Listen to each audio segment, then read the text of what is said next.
The Voice of National Audio Library for the Blind پیش خدمت ہے سسپنس سے بھرپور اردو آڈیو ناول کالا جادو، تحریر اے راحت، آواز Anaiza Mustafa. Please like, share and subscribe our channel national audio library for the blind. میرے لیے اب وہاں رکنا بیکار تھا، چنانچہ میں بھی مکان سے باہر نکل آیا۔ دماغ سنسنا رہا تھا، خیالات پریشان تھے، کوئی بات سمجھ میں نہیں آ رہی تھی۔ خیالات میں ڈوبا جا رہا تھا کہ راستے میں شکفتہ نظر آئی۔ کالج کی یونیفارم میں تھی، مجھے نہیں دیکھ پائی تھی، پتہ نہیں کہاں سے آ رہی تھی، ہو سکتا ہے تعلیم حاصل کرتی ہو۔ میں گھر واپس آ گیا، پاؤں خود بخود یہاں لے آئے تھے اور کوئی ٹھکانہ ہی نہیں تھا۔ اس کے بعد وہی شام، وہی معمولات۔ مہمانوں کے لیے پھولوں کے ہار لینے نکلا تھا کہ تماشبینوں میں ایک صورت نظر آئی اور ساری جان آنکھوں میں کھنچ آئی۔ کیا یہ ماموں ریاض ہی ہیں؟ آنکھیں دھوکہ نہیں دے رہی تھیں۔ یہ ان صورتوں میں سے ایک صورت تھی جو آنکھوں کی حسرت بن چکی تھی۔ ماموں ریاض ہمارے ماموں ہی نہیں، دوست بھی تھے۔ اتنا اچھا وقت گزرا تھا ان کے ساتھ کہ اب یاد بھی کرتا تو یقین نہیں آتا تھا۔ مگر وہ تنہا نہیں تھے، ان کے ساتھ 3 اور آدمی بھی تھے۔ ایک لمبے تڑنگے نوابوں جیسے حلیے کے صاحب، باریک ململ کا کڑا ہوا کرتا پہنے، سلک کی شیروانی جس کے سارے بٹن کھولے ہوئے تھے، دودھ جیسا سفید رنگ، تلوار کٹ سیاہ مونچھیں، سر پر کالی ترچھی ٹوپی، چوڑی دار پجامہ جس میں کلابتوں کے پھندنے والا ازار بند جس کا پھندنا کرتے سے نیچے، وارنش کالوفر شوز جس کی چرچر شور کے باوجود سنائی دے رہی تھی۔ ہونٹوں پر ان کی دھڑی جمی ہوئی تھی۔ دوسرے 2 بھی کسی حد تک ایسے ہی لباس میں ملبوس تھے، البتہ ماموں ریاض شلوار قمیض پہنے ہوئے صاف ستھرے نظر آ رہے تھے، مگر ان صاحب کے ساتھ چلتے ہوئے ان کا انداز بھی مؤدبانہ نظر آتا تھا۔ دل نے پورا یقین کر لیا کہ یہ ماموں ریاض ہی ہیں۔ بدن میں پھریری سی آئی، پاؤں آگے بڑھے، جی چاہا دوڑ کر لپٹ جاؤں، اتنا روؤں کہ آنکھیں آنسوؤں کے ساتھ بہہ جائیں، مگر عقل نے روکا۔ اپنے بارے میں کچھ اندازہ ہے مسعود؟ ہاتھوں میں پھولوں کے ہار کے پڑے دبے ہوئے ہیں، ایک بری جگہ رہتا ہے، حرام کی کمائی پر جی رہا ہے، کیا لگ رہا ہے اس کا علم ہے، اور پھر اس کے بعد کیا ہوگا؟ وہی سب کچھ نا جس سے بچنا چاہتا ہے، مگر ماموں کو کیسے چھوڑ سکتا ہوں؟ پتہ تو لگے کہ وہ شکتی پور میں کب آئے، امی اور ابا کہاں ہیں، سب کیسے ہیں، انہیں محمود کے بارے میں بتاؤں، نہ جانے امی اور ابا کا کیا حال ہوگا۔ رتنا، کسی نے مجھے پکارا اور میں چونک پڑا، گھوم کر دیکھا مالتی تھی۔ یہاں کھڑے سو رہے ہو؟ وہاں رما رانی انتظار کر رہی ہیں تمہارا۔ مالتی، تم یہ ہار لے جاؤ، مجھے کچھ کام ہے۔ ارے لے کر جاؤ دوڑتے ہوئے، میں دوسرے کام سے جا رہی ہوں، مالتی نے کہا اور گردن جھٹک کر آگے بڑھ گئی۔ میں رک کر ان لوگوں کو دیکھتا رہا۔ وہ سامنے والے کوٹھے کی سیڑھیاں چڑھنے لگے۔ یہ اطمینان تو ہو گیا کہ وہ لوگ بلاوتی کے مہمان ہیں۔ پہلے ہار دے آؤں، اس کے بعد آ جاؤں گا اور پھر کچھ سوچوں گا۔ تیزی سے آگے بڑھا، اوپر پہنچا تو شریر کشنا نظر آئی، زرق برق جوڑے میں ملبوس، پاؤڈر سے سجی ہوئی، آنکھوں میں کاجل کے ڈورے سجے ہوئے۔ گجرے لائے ہو؟ اس نے پوچھا۔ ہاں، اس میں ہے، یہ سنبھالو، مجھے کچھ کام ہے۔ میں نے اسے پڑے دینے کی کوشش کی اور وہ پیچھے ہٹ گئی۔ مجھے بھی کام ہے، میرے ساتھ آؤ۔ کشنا، لے لو جلدی سے، بڑا نقصان ہو جائے گا، میں نے عاجزی سے کہا۔ نہ رتنا جی، آؤ، مجھے بھی کام ہے تم سے۔ مالتی نہیں ہے ورنہ تمہیں تکلیف نہ دیتی۔ وہ واپس مڑ گئی۔ رما رانی، رادھا اور لکشمی ہال کمرے میں تھیں، جہاں طبلے کی تھاپ اور سارنگی کے ساتھ گھنگرو چھنک رہے تھے۔ مجبوراً میں کشنا کے ساتھ کمرے میں داخل ہو گیا۔ کشنا نے پڑے کھولے، گجرے نکالے اور پھر موتیے کے پھولوں کا ایک ہار مجھے دے کر بولی، اسے میرے بالوں میں سجاؤ۔ کشنا، میں نے پھر خوشامد کی۔ باندھو رتن، پھول لگانے سے تم پتی نہیں بن جاؤ گے میرے، چلو لگاؤ۔ مجھے اندازہ تھا کہ وہ مجھے ایسے نہیں چھوڑے گی، مجبوراً اس کے بالوں میں پھول سجائے۔ اس نے کلائی کے گجرے اٹھا کر مجھے دیے، انہیں بھی میرے ہاتھوں میں سجاؤ۔ تم مجھ پر ظلم کر رہی ہو کشنا، تم نے بھی تو ہم پر ظلم کر رکھا ہے نہ جانے کب سے۔ باندھو بھئی، دیر ہو رہی ہے۔ خاصی دیر لگی، اس سے پیچھا چھڑا کر میں پھر نیچے بھاگا، پوری گلی میں نظر دوڑائی، وہ لوگ نظر نہیں آ رہے تھے۔ اطمینان ہوا کہ وہ بلاوتی یعنی شگفتہ کے کھوٹے پر ہیں۔ اب کیا کروں؟ کیا اوپر چلا جاؤں؟ مگر پھر کیا کروں گا؟ ماموں کے سامنے اس طرح نہیں جانا چاہتا تھا، نہ جانے کیا ہو جائے۔ ذرا بھی کسی کو اندازہ ہو گیا میرے بارے میں تو شاید اس بار پولیس مجھے گرفتار کرنے کی زحمت بھی نہ کرے، دیکھتے ہی گولی مار دی جائے گی، کیونکہ اب میں صرف 2 آدمیوں کا قاتل نہیں تھا بلکہ پولیس کے 2 افراد بھی میرے ہاتھوں مارے جا چکے تھے۔ وہ تو شکر تھا کہ پاگل کی حیثیت سے نہ جانے کیسے یہاں وقت گزارتا رہا تھا اور کسی کو پتہ نہیں چل سکا تھا، ابھی تک تو محفوظ تھا۔ لیکن کمینہ صرف بھوریا چرن کی ایک ہلکی جنبش پھر مجھے مصیبتوں میں گرفتار کر سکتی تھی، اس کا خوف تو لمحہ لمحہ رہتا تھا۔ میرے ساتھ جو بھی ہوگا عذاب میں گرفتار ہو جائے گا۔ نہ جانے بیچارے ماموں ریاض کیا کر رہے ہیں اور کس طرح یہ لوگ اپنے آپ کو محفوظ رکھے ہوئے ہیں۔ ماموں ریاض کی جو جھلک دیکھی تھی اس سے یہ اندازہ ہوتا تھا کہ بہت زیادہ بے کسی کا شکار نہیں ہے، مگر کہاں ہیں؟ کیا کر رہے ہیں؟ شکتی پور میں کیسے آنا ہوا؟ کیا یہی رہتے ہیں؟ یہ ساری باتیں ذہن کے پردوں سے ٹکرا رہی تھیں۔ فیصلہ کیا کہ جب وہ نیچے اتریں گے تو ان کا پیچھا کروں گا، یہ دیکھنے کی کوشش کروں گا کہ کہاں رہتے ہیں۔ بعد میں سوچا جائے گا کہ کیا قدم اٹھانا ہے۔ اس بات پر دل جم گیا تھا۔ بہت دیر تک پوری گلی کے چکر لگاتا رہا۔ یہاں جو کچھ ہوتا تھا اب میری نگاہوں سے اوجھل نہیں تھا۔ ان لوگوں کے فوری طور پر نیچے آنے کا امکان نہیں تھا۔ اگر رقص کی محفل میں جم گئے تو رات کے 12 ہی بجیں گے۔ کچھ بھی ہو جائے میرے لیے اس سے زیادہ قیمتی کام اور کیا ہو سکتا تھا۔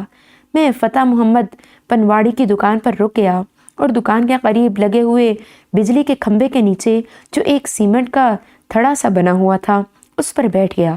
فتح محمد کے ہاتھ برق رفتاری سے چل رہے تھے اور وہ پانوں کے انبار لگائے جا رہا تھا۔ گاہک آتے، فتح محمد ان سے طرح طرح کی باتیں کرتا اور پانوں کی گلوریاں بنا کر انہیں پیش کر دیتا۔ اس کی چرب زبانی سننے کے قابل تھی۔ تھوڑی دیر کے لیے گاہکوں کا توڑ ہوا تو اس نے مجھے دیکھا اور بولا، بھئی رتن لال جی، آج یہاں کیسے بیٹھے ہوئے ہو؟ اداس سے؟ جھگڑا ہو گیا گھر میں کسی سے؟ میں اس سے بات نہیں کرنا چاہتا تھا، لیکن جب اس نے بات کی تو جواب دینا بھی ضروری تھا۔ میں نے پھیکی سی ہنسی ہنس کر کہا، میرا کس سے جھگڑا ہوگا بھائی فتو؟ ہو بھی سکتا ہے، ویسے ایک بات اپنی کھوپڑی میں ایسی اٹکی ہوئی ہے کہ کھوپڑی کا بھوسا نکل گیا ہے۔ سوچ رہے تھے کہ تم سے پوچھیں گے، جب بھی ہاتھ لگو گے ضرور پوچھیں گے۔ کیا بھائی فتو؟ یار اس دن جب تم ہم سے باتیں کر رہے تھے تو تمہارے منہ سے اچانک میرے خدا نکلا تھا، یہ کیا چکر ہے؟ تم تو ہندو ہو نا؟ میں حیران رہ گیا۔ میرے فرشتوں کو بھی گمان نہیں تھا کہ ایسی کوئی بات ہو گئی ہے، یقیناً ہوا ہوگا ایسا ہی، مگر کیا جواب دیتا اس کو؟ خواہ ہنس پڑا۔ فتح محمد بہت گہرائیوں میں نہیں جاتے، بہت سی باتیں ایسی ہوتی ہیں جن کا پردے میں رہنا اچھا ہوتا ہے۔ لو اور سنو، اماں کیا ہم سے کسی سے کہنے جا رہی ہیں؟ یار ہو ہمارے، بس ذرا یہ بتا دو کہ تمہارے منہ سے بھگوان بھگوان کیوں نہیں نکلا؟ بتا دیں گے فتح محمد، کسی فرصت کے وقت بتا دیں گے۔ لو گھنٹہ بھر سے یہاں بیٹھے ہوئے ہو، فرصت نہیں ہے تمہیں؟ کیا کسی کا انتظار کر رہے ہو؟ ہاں یہی سمجھ لو۔ کس کا؟ فتح محمد نے کہا۔ شکر تھا کہ کچھ گاہک اس کی دکان پر آ گئے۔ میں اسے جواب نہیں دینا چاہتا تھا، وہ گاہکوں میں الجھا تو میں آہستہ سے اس کی دکان پر سے اٹھ گیا اور اس کے بعد وہاں سے کافی دور چلا گیا۔ میری نگاہیں کوٹھے پر لگی ہوئی تھیں۔ وقت گزرتا رہا، بیٹھے بیٹھے اور گھومتے گھومتے پورا بدن تھک گیا تھا۔ اچانک ہی مالتی مجھے تلاش کرتی ہوئی پہنچ گئی۔ ارے تم نے تو مار ہی ڈالا رتن لال جی، کہاں چلے گئے تھے؟ چلو رما رانی بلا رہی ہیں۔ کیا کام ہے؟ میں نے جھلائے ہوئے لہجے میں پوچھا۔ لو تم بھی مجھے ہی ڈانٹ رہے ہو، ادھر سے بھی ڈانٹ پڑ رہی ہے اور ادھر سے بھی۔ اب کام تو تمہیں رما رانی ہی بتائیں گی، ہم کیا بتائیں؟ تم چلو میں آ رہا ہوں۔ ساتھ چلو یہی کہا ہے انہوں نے۔ میں دانت پیستا ہوا مالتی کے ساتھ واپس چل پڑا۔ بہتر یہ تھا کہ کسی ایسی جگہ روپوش ہو جاتا جہاں سے کوئی مجھے دیکھ نہ پاتا۔ خواہ یہ لوگ ذہن خراب کر رہے ہیں۔